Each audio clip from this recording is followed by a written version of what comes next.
Peuple de Dieu, shalom à vous, puisse l'Éternel encore vous bénisse. C'est encore nos Logos Production Group qui sont encore là à votre service. Recevez-nous dans vos maisons là où vous vous trouvez, au nom du Seigneur Jésus-Christ. Partout où vous trouvez, dans des bureaux, au travail, au salon, dans des chambres, partout où vous trouvez vraiment que Dieu vraiment vous bénisse.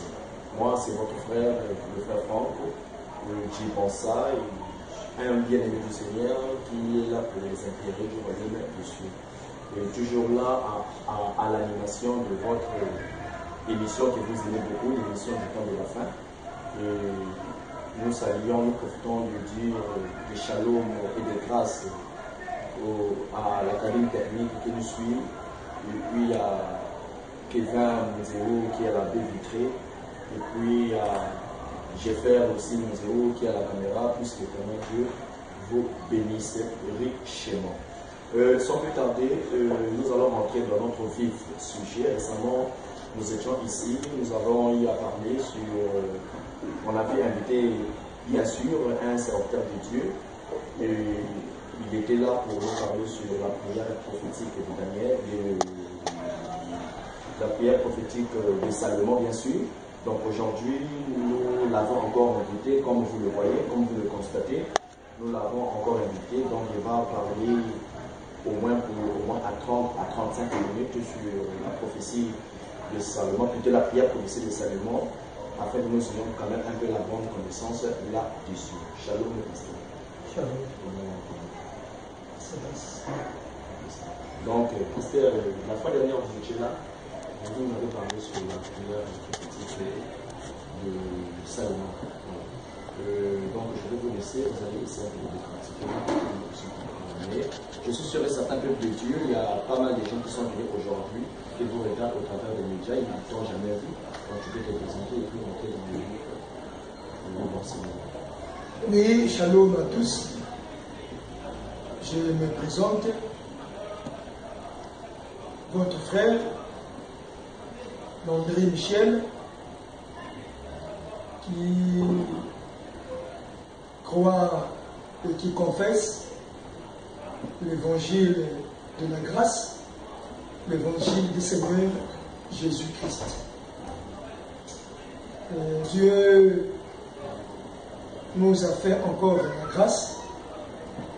Il a permis que nous soyons bien reçus dans cette émission et précisément sur ce plateau pour que nous puissions continuer notre thème qu'on avait commencé la fois passée au sujet de la prière que notre bien-aimé Salomon avait faite quand il avait achevé la construction du temple. Alors le jour où nous étions ici dans votre émission, on avait commencé le sujet, sauf par faute de temps, on n'avait pas pu continuer. Voilà pourquoi nous sommes revenus une seconde fois pour essayer un peu de creuser encore bien sûr. Puisque par rapport au temps qui nous est imparti, on serait incapable d'épuiser toute la matière. Donc je crois que Dieu permettra que nous puissions encore donner des détails. Et je crois au fur et à mesure, bien sûr, si Dieu me permet que nous puissions revenir encore, nous continuerons jusqu'à ce que le peuple de Dieu puisse avoir la connaissance et la bonne compréhension des paroles. Donc c'est le motif qui est fait qu'on soit d'avis, bien sûr, de revenir dans votre émission pour donner la nourriture autant convenable au peuple de Dieu. Donc je suis très content parce que nous sommes serviteurs de Dieu pour annoncer au peuple de Dieu la parole qui doit nous préparer pour l'enlèvement de l'Église, bien sûr. Donc nous bénissons encore le peuple de Dieu, mais pour ce faire, sans plus tarder, si nous pouvons lire l'Écriture, bien sûr, si vous pouvez nous aider à lire, voilà.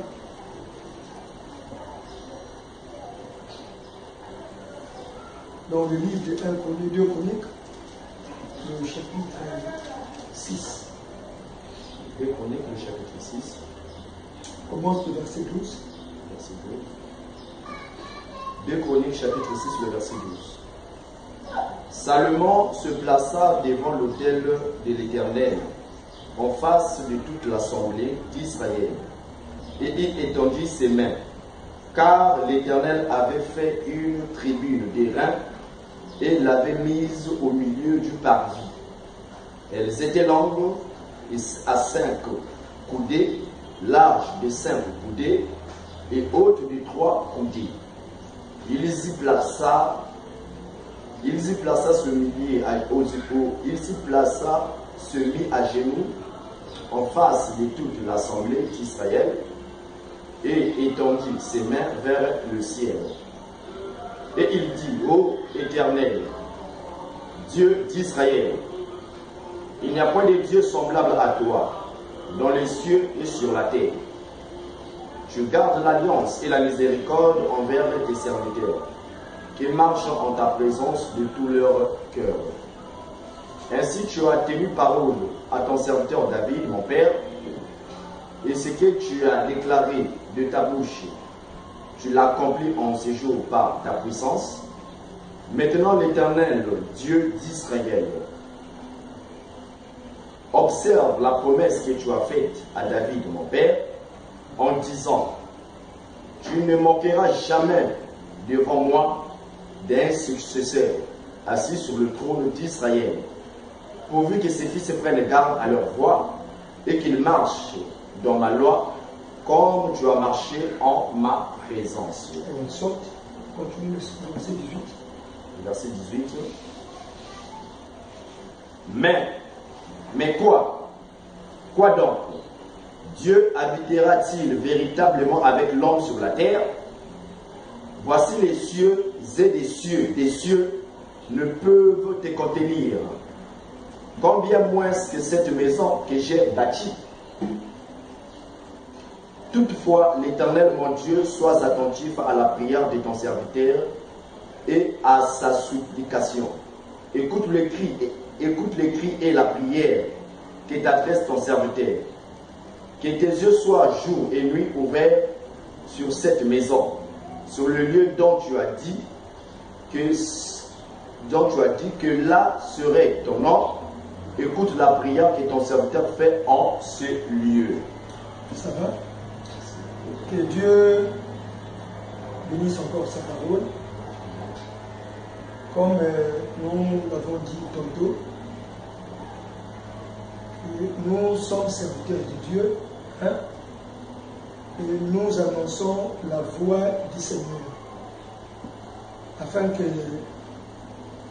les enfants de Dieu puissent bénéficier de la grâce de leur Père. La parole de Dieu, c'est un héritage. Et il n'y a pas un autre héritage que Dieu a fait à ses enfants, si ce n'est l'héritage de sa parole. Et la parole de Dieu, c'est un trésor dans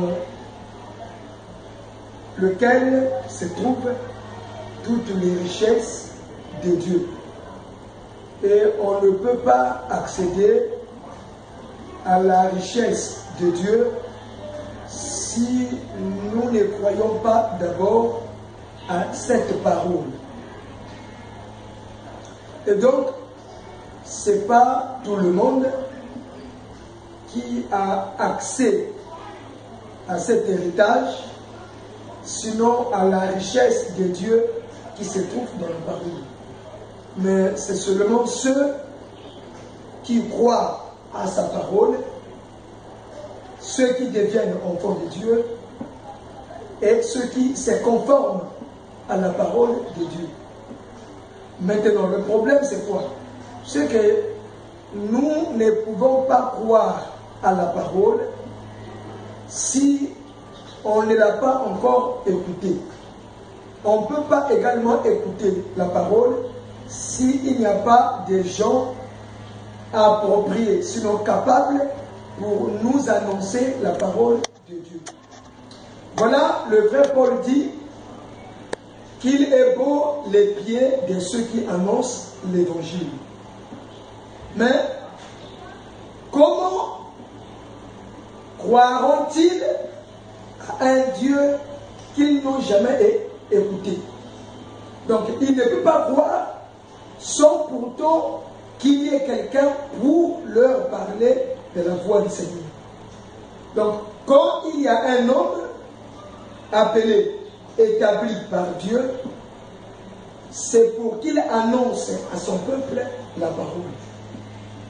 Et en écoutant la parole de Dieu, l'homme, en général, en particulier l'enfant de Dieu, peut maintenant avoir la connaissance par rapport à la pensée de Dieu. C'est pourquoi, la fois passée, quand nous étions ici, nous avons intitulé notre thème la prière prophétique de Salomon. Pourquoi? C'est une histoire qui se trouve dans la Bible. Apparemment, c'est la lettre.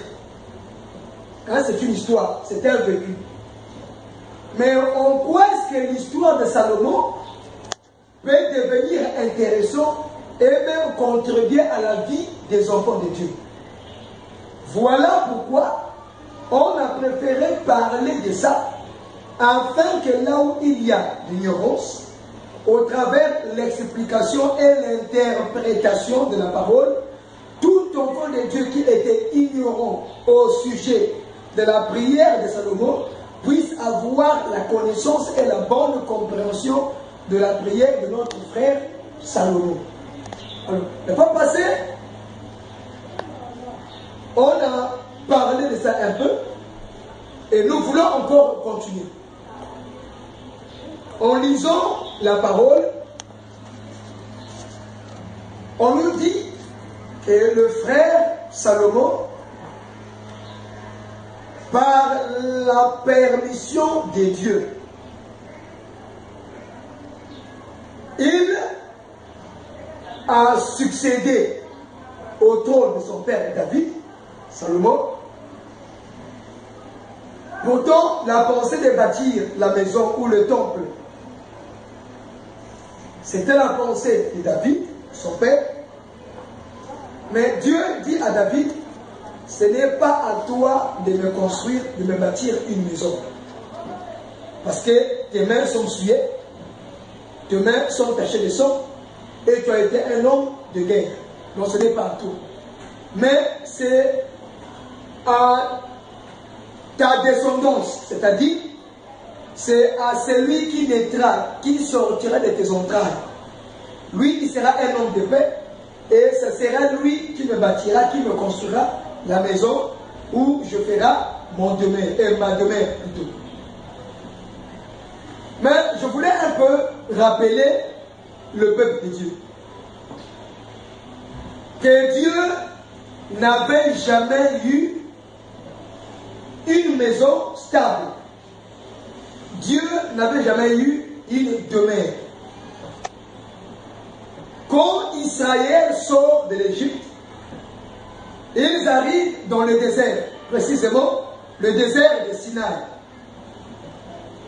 Et Dieu appelle notre frère Moïse au sommet de la montagne. Et quand Moïse est au sommet de la montagne de Sinaï, il a attendu 7 jours. Le 7e jour, la voix de Dieu s'est fait entendre dans la nuée qui était au sommet de la montagne. Et la voix qui sortait de la nuée dit à Moïse, entre. Et pendant que Moïse entre dans la nuée, il voit des choses surnaturelles. Et Dieu lui dit que tu vas me construire un sanctuaire, un tabernacle, parce que j'ai résolu habiter avec mon peuple.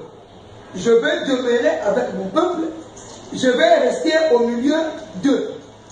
Et pendant que Dieu dit à Salomon ainsi et à Moïse ainsi, Moïse descend de la montagne et il vient dire au peuple, selon ce que Dieu lui avait dit, tu recevras les offrandes du peuple, mais tu les recevras de tous ceux qui vont les donner volontairement. Et donc nous voyons, Moïse, après avoir recevoir les dons, les offrandes qu'il avait demandées au peuple de Dieu, il a construit le tabernacle. Et on nous dit que Moïse a dressé le tabernacle et le 7e jour, après qu'il a fini de dresser le tabernacle, la colonne, la nuée, avait quitté le ciel et était descendue sur la terre, précisément dans le tabernacle, la nuée. Et Moïse qui voulait entrer dans le tabernacle, la Bible dit qu'il était empêché d'entrer. Pourquoi? Parce que la gloire de Dieu était descendue dans le tabernacle. Et le tabernacle était un tabernacle, c'était une maison portative. C'était portatif. Ça veut dire que Dieu n'avait pas une demeure fixe. Que le frère Salomon fait à Dieu, c'est qu'il dit, oh Dieu, voici, j'ai achevé ta maison, ton temple, ton nouveau lieu d'habitation. Tu dois donc habiter avec les hommes sur la terre, précisément au milieu de ton peuple Israël. Donc Dieu, qui avait une demeure céleste, cette fois-ci, il doit abandonner sa demeure céleste pour intégrer sa nouvelle demeure qui est une demeure terrestre. Donc nous comprenons ce que le frère Moïse avait fait par la volonté de Dieu. Au sujet du tabernacle, c'est la même scène que le frère Salomon aussi a fait. Cette fois-ci, ce n'est pas une maison portative, c'est déjà une maison stable, c'est-à-dire le temple. Mais Salomon dit, quitte le ciel, viens maintenant habiter sur la terre, précisément dans ta maison. Ça, c'est la demande que le frère Salomon fait à Dieu. Et dans sa prière, Salomon dit, oh Dieu, écoute la prière, écoute la supplication de ton serviteur et exauce ton serviteur. Voici ta nouvelle demeure. Et ici, pendant que je suis en train de prier, oh Dieu, écoute et exauce. Sois attentif à ma voix. Il dit que écoute aussi la prière d'Israël, ton peuple, quand ils viendront t'invoquer, te prier au Seigneur. Et sois attentif, que tes yeux, que tes regards soient fixés, soient braqués sur ce temple. Et fais habiter ton nom dans ce temple. Donc nous comprenons que si Dieu avait une demeure au préalable, aujourd'hui, la demeure de Dieu serait le temple que le frère Salomon avait construit. Et donc, si Israël avait besoin d'intercéder, si il avait besoin de prier, d'invoquer Dieu, il ne pouvait plus prier Dieu bye-bye, il ne pouvait plus invoquer Dieu n'importe où, mais ils avaient un lieu bien précis, une demeure, une place où ils savaient que l'adresse par laquelle atteindre Dieu, c'était maintenant dans le temple.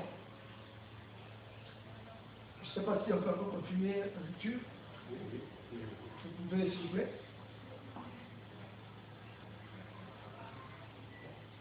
le verset 21. Oui. D'aide exaucer les supplications de ton serviteur et de ton peuple d'Israël. Voilà. Lorsqu'ils prieront en ce lieu, exauce du lieu de ta demeure. Des cieux exauce et pardonne. Voilà. Si quelqu'un pêche contre son prochain et qu'on lui impose un serment pour le faire jurer, et s'il vient jurer devant ton autel dans cette maison, écoute-le des cieux, agis et juge tes serviteurs. Condamne le coupable et fais retomber sa conduite sur sa tête. Rends justice à l'innocent et traite-le selon son innocence. Que Dieu bénisse ta parole. Je voulais revenir sur ce que nous nous sommes dit la fois passée. On ne doit pas blaguer avec la parole de Dieu. On ne doit pas aussi chercher à connaître et à comprendre la parole de Dieu à la manière des hommes, sinon par notre intelligence d'homme. Il faut au contraire, nous puissions toujours faire recours à l'Esprit de Dieu, afin que l'Esprit puisse nous aider à connaître et à comprendre les mystères de la parole. Parce que le frère Paul a dit qu'il peut connaître la pensée de Dieu. Mais nous avons la pensée de Dieu. Et l'Esprit sonde même les profondeurs de Dieu. Ça veut dire, pour qu'un homme puisse être à mesure de connaître la pensée de Dieu, il faut qu'il soit habité par l'Esprit de Dieu. N'est-ce pas Christ a dit, c'est l'Esprit qui vivifie et la chair ne sert à rien. Donc, quand nous parlons de la chair, nous parlons de l'Écriture. Et l'Écriture qu'elle est là, écrit noir sur blanc, en lisant, tu verras que nous aurons la connaissance, mais une connaissance limitée qui ne doit pas nous aider à aller découvrir réellement pourquoi le frère Salomon est en train de faire cette prière. Ça veut dire que dans la prière de Salomon, nous voyons qu'il veut dire que le temple, la maison là, c'est le lieu où se trouve le pardon des péchés. Le temple, c'est le lieu où Dieu va demeurer. Le temple, c'est le lieu où le peuple viendra prier, viendra chercher la face de Dieu. Le temple, c'est encore un lieu où, si l'individu, si un Israélite, après avoir commis le péché, se repent et reconnaît réellement qu'il s'est mal comporté, s'il vient ici, dans cette maison, il aura la réconciliation avec Dieu et le pardon de ses péchés. Ça veut dire que le temple devenait pour le peuple la solution à tous leurs problèmes. Est-ce que vous comprenez? Je ne sais pas si les enfants de Dieu m'écoutent. C'est pourquoi, regardez maintenant, comment une maison, une simple maison, un simple temple devient le lieu de pardon, devient le lieu de la réconciliation entre Dieu et son peuple, entre Dieu et un homme qui aura commis le péché. Donc nous voyons ici que donc le temple devient un temple mystérieux. C'est un temple mystérieux. Alors, c'est pourquoi Dieu dit, c'est une prière prophétique. Donc il dit que pour avoir l'exaucement de la prière, il faut seulement qu'une prière soit faite dans cette maison. Pour que Dieu considère ta demande, il faut que tu pries seulement dans cette maison. Voilà pourquoi j'ai dit tantôt que la parole de Dieu, c'est un symbole, c'est une énigme, c'est un songe. Pourquoi un songe? C'est parce que quand on dort, Dieu peut nous parler dans le songe. Maintenant, pendant qu'on va se réveiller, il faut que nous puissions nous réveiller avec notre songe. Mais sauf dans les songes, les choses que tu as vues ne doivent pas être forcément ça. Il faut maintenant que nous puissions comprendre et connaître et comprendre réellement pourquoi dans mon songe, j'ai vu un feu avec 10 cordes, j'ai vu un homme nu sans caleçon, pourquoi j'ai vu une femme en train de pleurer, mais elle n'a pas de dessin. Tu vois que le songe peut être une parabole, peut être une énigme. Maintenant, si on n'a pas l'explication de notre songe, tu verras, le songe nous apportera rien. Ça va nous édifier en rien. Maintenant, pour que le songe puisse entrer en relation avec ma vie, il faut que je trouve l'explication du songe. Donc, comparablement à la Bible, la lettre là, c'est des paroles prophétiques. D'où nous ne devons pas seulement la comprendre à la manière des hommes, mais il faut que nous puissions maintenant sonner la pensée de Dieu, c'est quoi derrière la prière de Salomon. Alors, je vais vous penser que Salomon, c'est un type. Salomon, c'est l'ombre, c'est l'image. Il est en train de représenter seulement quelqu'un. Ce que vous voulez faire. On peut encore lire, parce que j'aime l'écriture. Mais vous pouvez nous aider.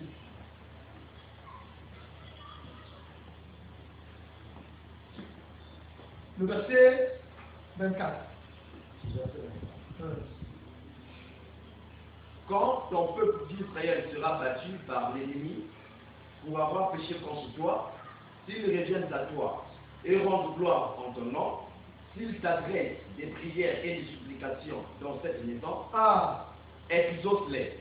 Des cieux, pardonne le péché de ton peuple d'Israël et ramène-les dans le pays que tu as donné à eux et à leur père. Écoute, frère, si la maison là, le temple de Dieu, n'avait pas des rapports ou des relations ou un lien avec le peuple, pourquoi dans la prière de Salomon, il est en train de dire à Dieu que si ton peuple, après avoir péché contre toi, ils se sont écartés de toi,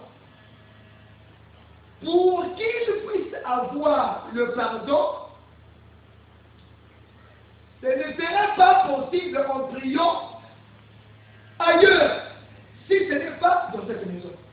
Ça veut dire, même s'ils peuvent se retrouver au nord du pays, ils peuvent prier au nord du pays, leur prière ne sera pas exaucée. Et ils n'auront jamais le pardon des péchés. Maintenant, pour qu'ils puissent avoir le pardon et que Dieu puisse les exaucer, ils doivent courir vite afin de venir faire la prière seulement dans la maison. Pourquoi? C'est parce que c'est dans la maison que Salomon avait construit que se trouvait Dieu. Donc Dieu était parmi son peuple. C'est ce que nous dit les Écritures. Et précisément, il était dans sa maison. Donc, pour qu'un homme puisse voir Dieu, il doit courir vite dans sa maison. Souvenez-vous, pendant que les Juifs sont à Babylone, ils sont à Babylone à cause de leur captivité. La Bible déclare qu'un jour, notre frère Daniel était en train de prier. Mais la Bible dit que sa fenêtre s'orientait vers Jérusalem. Pourquoi? C'est parce que le temple de Dieu, la puissance de Dieu se trouvait à Jérusalem. Donc toute prière qui était faite même par la direction du temple ou de Jérusalem, cette prière était exaucée. Parce que c'était là où se trouvait la demeure ou l'habitation de Dieu. Donc le temple était lié au peuple. Et le peuple également était lié au temple. C'est là où se trouvait la solution, la réponse à toutes leurs questions. Donc, il faut maintenant nous poser la question. Est-ce que le temple de Salomon, vraiment, jusqu'à présent, a toujours de la valeur pour qu'une prière puisse être exaucée. Est-ce que vous comprenez? Je souhaite qu'on puisse dire encore.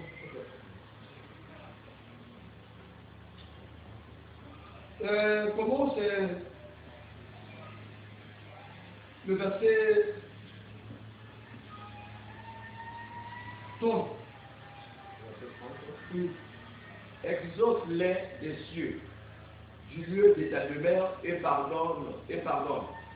Rends à chacun selon tes voies, toi qui connais le cœur de chacun. Car seul tu connais le cœur des enfants des hommes.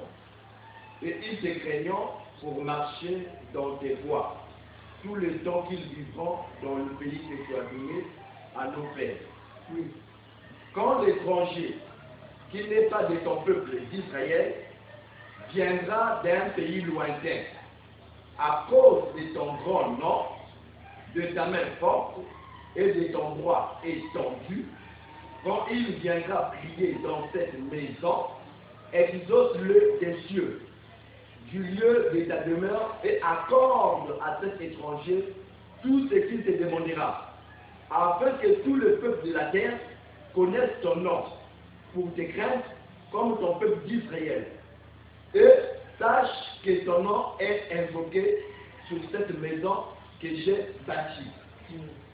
Quand ton peuple sortira pour combattre tes ennemis, en suivant la voie que tu lui auras prescrite, s'il t'adresse des prières, les regards tournés vers cette ville que tu as choisie et vers la maison que j'ai bâtie en ton nom, exauce des cieux leurs prières et leurs supplications et fais leur droit. Voilà.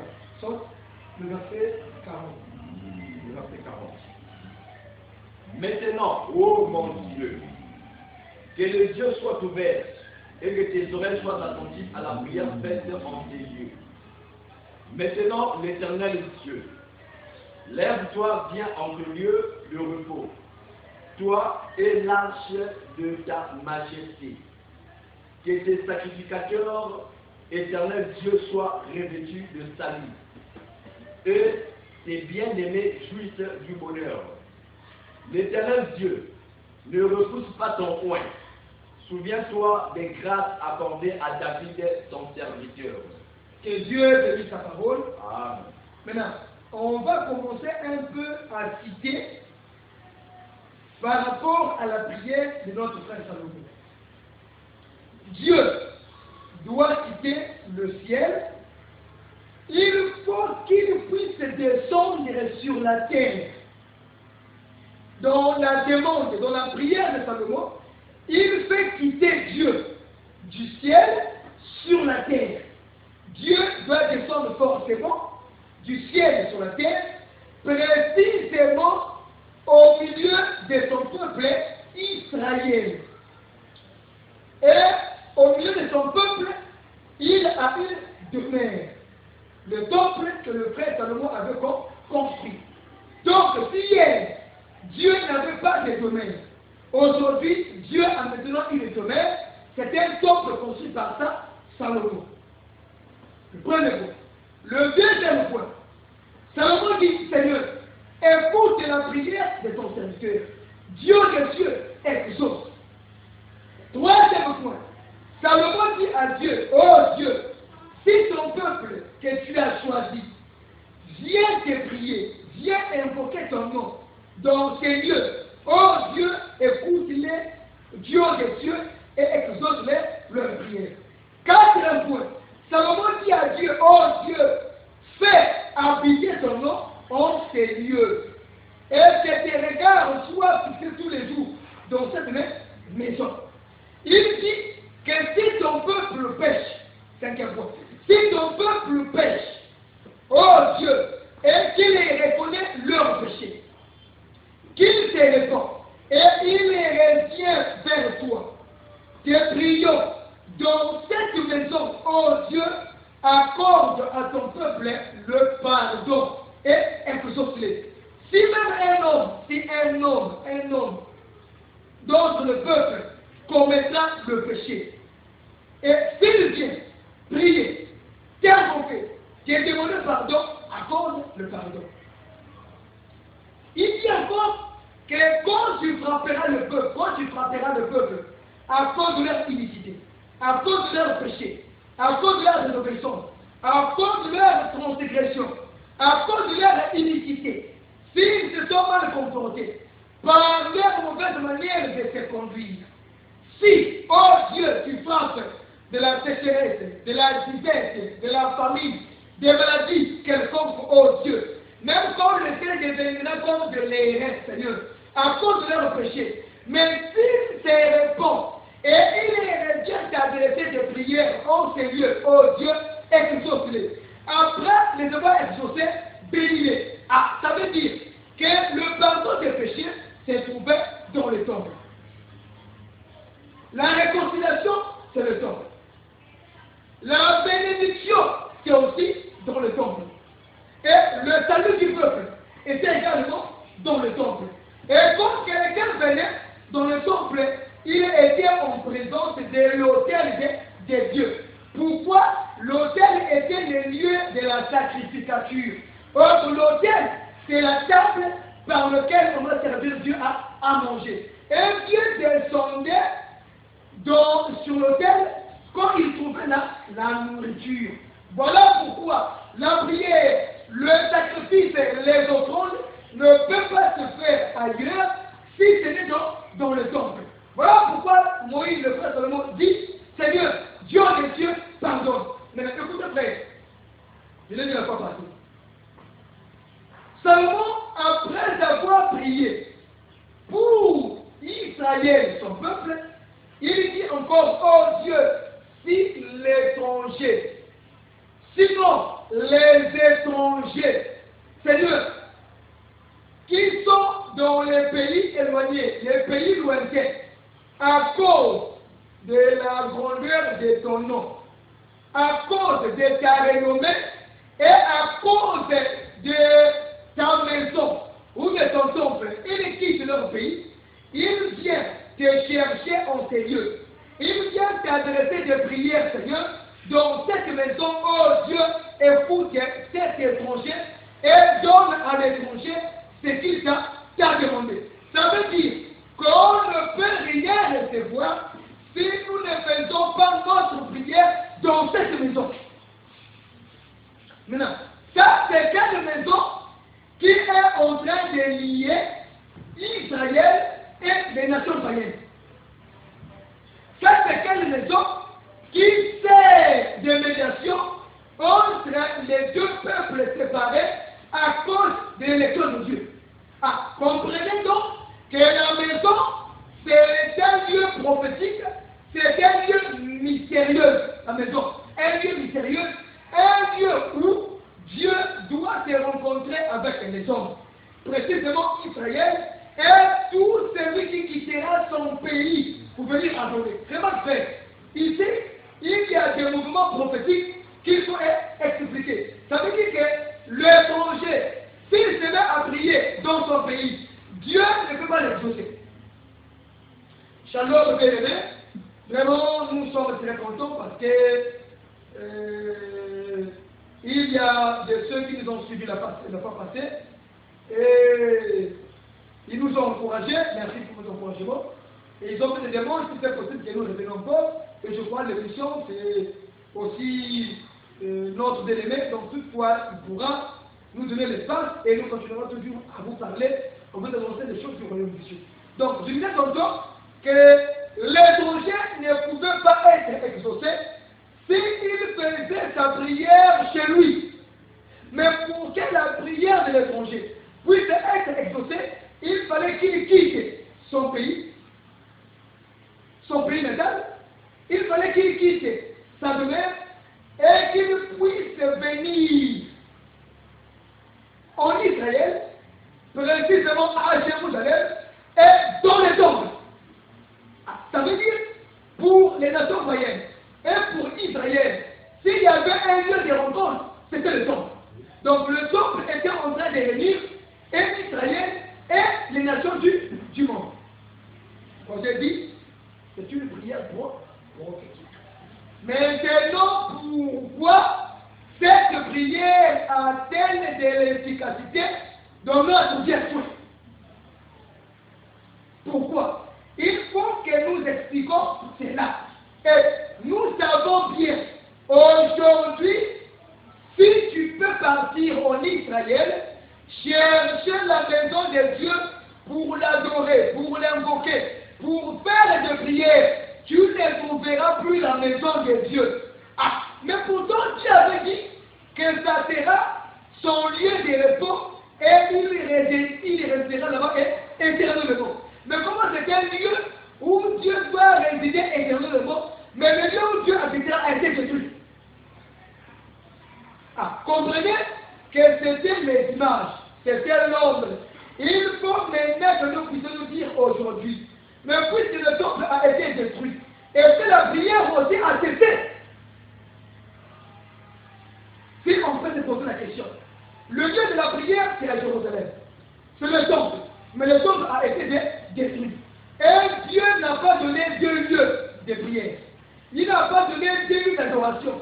Le seul lieu où Dieu a donné à Israël et aux nations du monde, c'est seulement à Jérusalem, dans le temple. Mais le temple s'est détruit. Voilà pourquoi Jésus-Christ avait dit à la femme samaritaine le jour-là. La femme samaritaine dit à Jésus, ah, vous les Juifs, vous dites que le lieu où il faut adorer Dieu, c'est seulement à Jérusalem. Alors que nos pères ont adoré sur cette montagne. C'est comme si en Israël, il y avait maintenant des lieux d'adoration. Et sur la montagne, et à Jérusalem qu'il faut adorer Dieu. Maintenant, Christ dit à la femme samaritaine, femme, crois-moi, ça ne sera plus sur cette montagne, ni à Jérusalem qu'il faut adorer Dieu. Parce que vous adorez ce que vous ne connaissez pas. Ah, voilà pourquoi j'ai dit que puisque le temple a été détruit, est-ce que l'adoration, est-ce que la prière a cessé ou ça doit continuer? Maintenant, c'est jusqu'à présent, la prière doit continuer. Maintenant, on doit prier où? Puisque Dieu, il faut prier, c'est le temple qui a été détruit. Le temple a été détruit. Maintenant, montrez-nous aujourd'hui où est-ce qu'il faut prier. C'est ça la question que doit se poser tout enfant de Dieu. Afin que Dieu puisse nous donner la réponse par rapport à cette question. Ce que vous voyez prêt. Alors, si le temple n'est plus, nous comprenons que c'est des choses partielles. Il faut maintenant qu'on nous montre réellement la vraie maison de Dieu, c'est quoi? Il faut qu'on nous montre le véritable Salomon, c'est qui? Et lequel est-ce qui doit briller aujourd'hui? Shalom au peuple de Dieu. Vraiment, nous sommes de la joie quand nous vous disons ces choses. Alors, on va encore lire une écriture.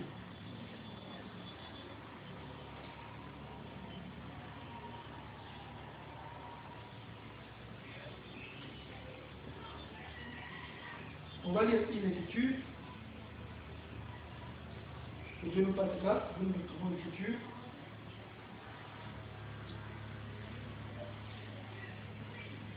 Voilà, c'est dans le livre du Acte, le chapitre 7, le verset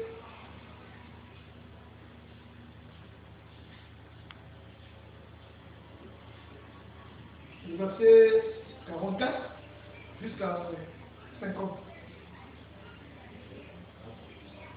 Oui.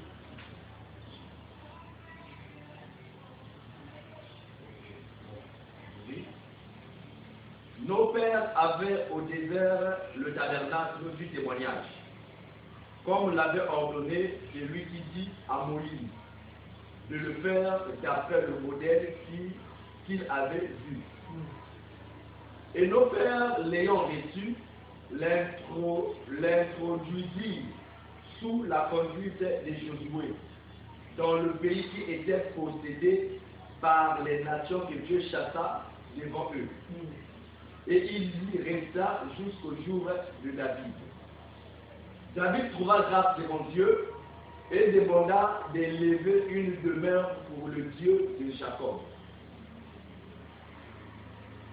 Et depuis Salomon, qui lui bâtit une maison. Ah, et c'est si Salomon qui lui bâtit une maison.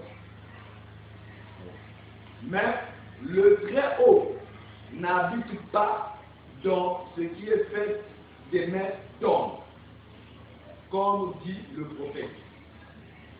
Le ciel est mon trône et la terre mon marchepied. Quelle maison me bâtirez-vous, dit le Seigneur? Ou quel sera le lieu de mon repos? N'est-ce pas ma main qui a fait toutes ces choses?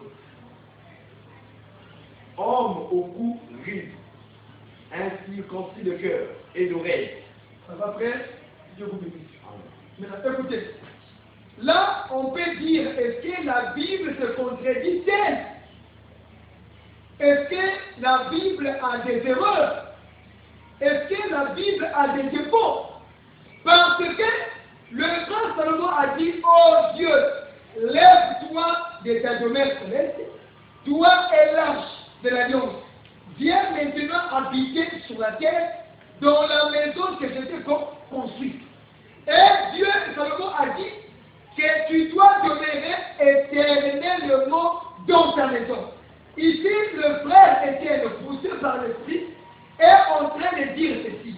Oh, Dieu, le Très-Haut, il n'habite pas dans les maisons faites par les mains des hommes. Salomon a dit, j'ai construit une demeure où tu dois résider éternellement. Donc on peut dire noir sur blanc que Dieu avait une demeure en Israël où il serait éternellement. Mais l'Éternel veut dire non. Le ciel, les cieux des cieux et son trône, et ça ne peut pas le contenir. Il dit, quelle maison me bâtirez-vous auquel je dois me contenir? Voici, même le ciel ne peut pas se suffire. Oh Dieu! Il dit, oh Dieu, fais habiter ton nom dans ce temps. Maintenant, on va se poser la question.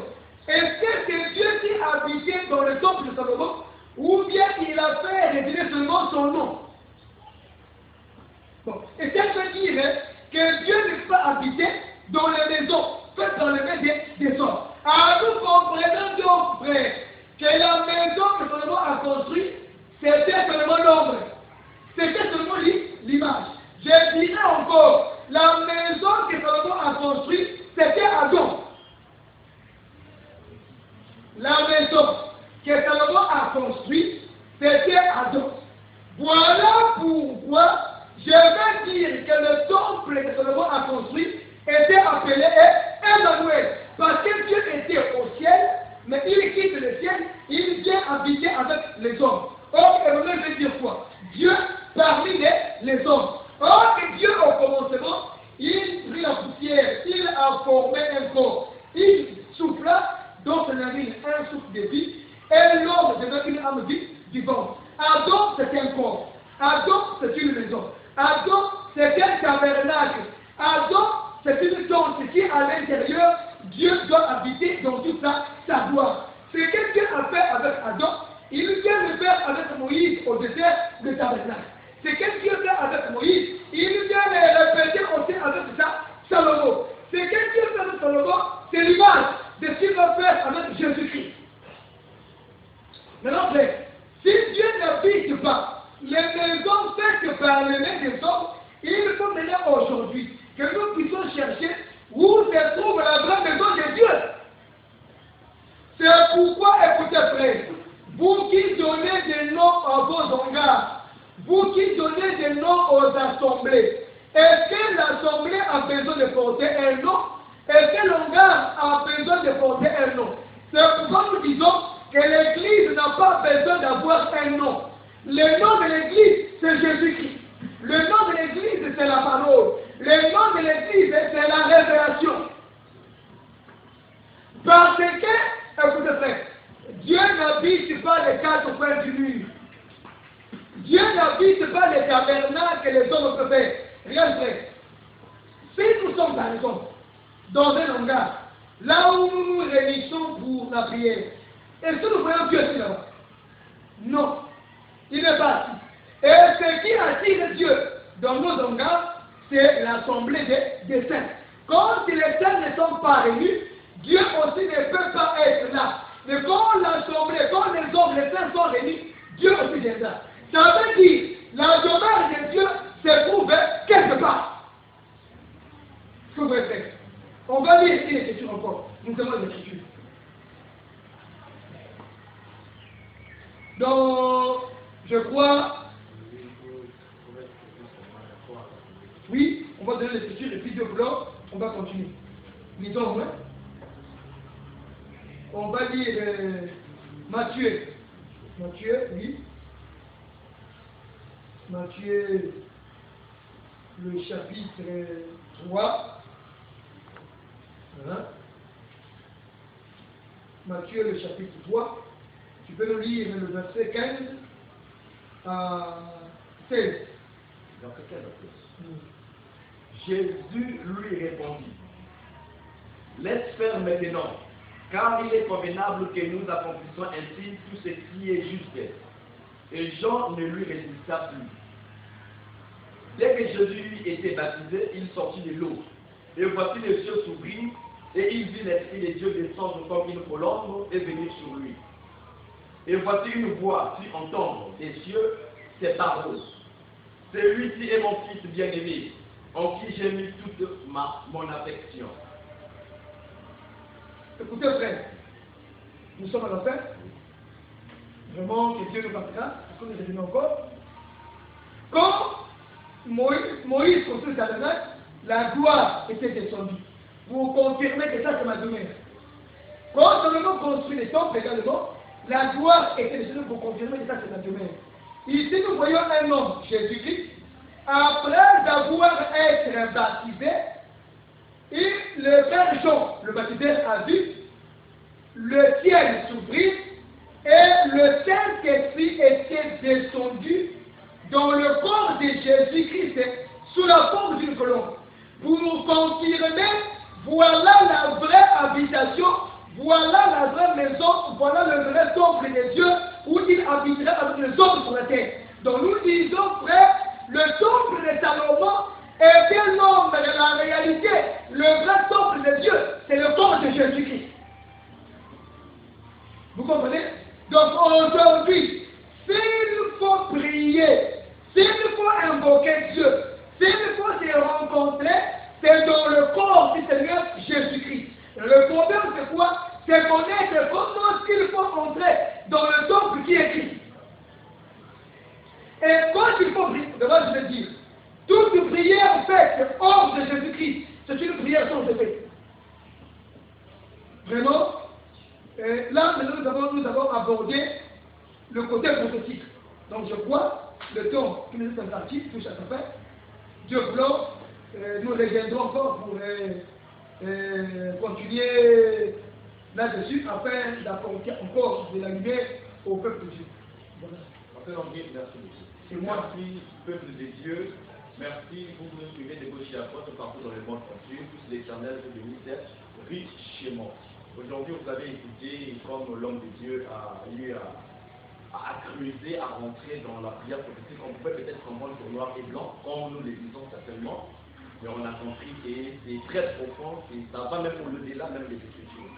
Vraiment, que l'Éternel nous puisse nous bénir, parce qu'à nous qui avons eu peut-être cette grâce, parce que moi je ne comprenais pas tout ça, je pouvais peut-être lire et pas comprendre, mais après pour le moi. Vraiment que Dieu te bénisse, que son œuvre puisse aller de l'avant.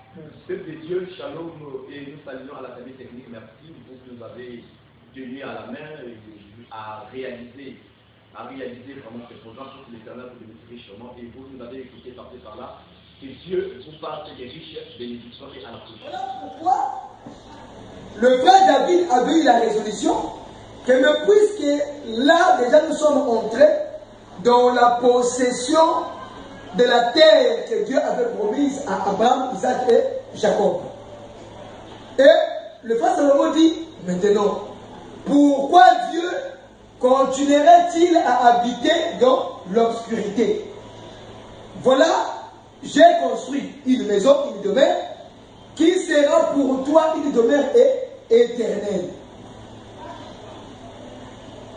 Une fois que la maison, le temple est achevé, Salomon fait maintenant la prière. Et dans la prière de notre frère Salomon,